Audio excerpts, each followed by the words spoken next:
नमस्ते प्रणाम दोस्तों, मैं अपने यूट्यूब चैनल सिंगर मूनम में आप लोगों का स्वागत करती हूँ। दोस्तों, मैं आज फिर आप लोगों के बीच एक होली का गीत लेके आई हूँ जो कि बहुत ही अच्छा है। आप लोग गीत को पूरा सुनिए और कमेंट करके बताइए कि आप लोगों को गीत कैसा लगा। अच्छा लगे तो लाइक करिए, शेयर करिए, मेरे चैनल को सब्सक्राइब करिए। मुझे भी अपना ढेर सारा प्यार दीजिए, मेरा सपोर्ट कीजिए।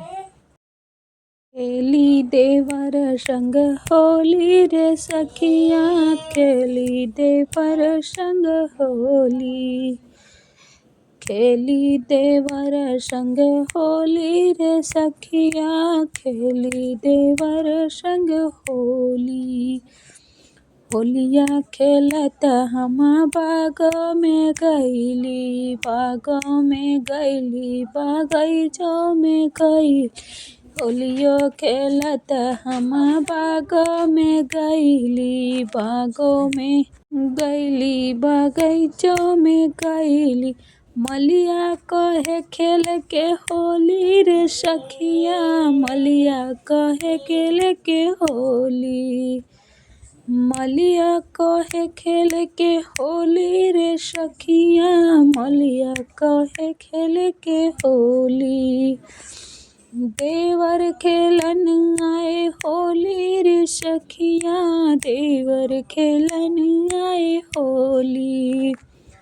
खेलता खेलता होली सड़कों पे गईली, खेलता खेलता होली सड़कों पे गईली।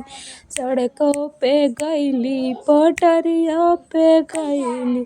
ड्राइवर काहे खेल के होली रे सखिया, ड्राइवर काहे खेल के होली।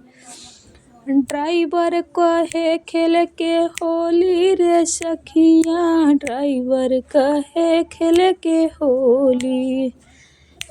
खेली देवर संग होली रे सखिया, खेली देवर संग होली।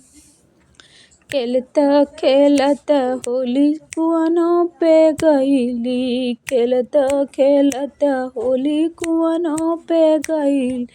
कुआनों पे गईली, जगतियों पे गईली, कुआनों पे गईली, जगतियों पे गई।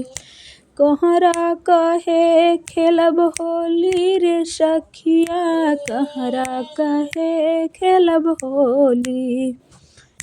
देवर खेले मोर होली रे सखिया, खेली देवर संग होली।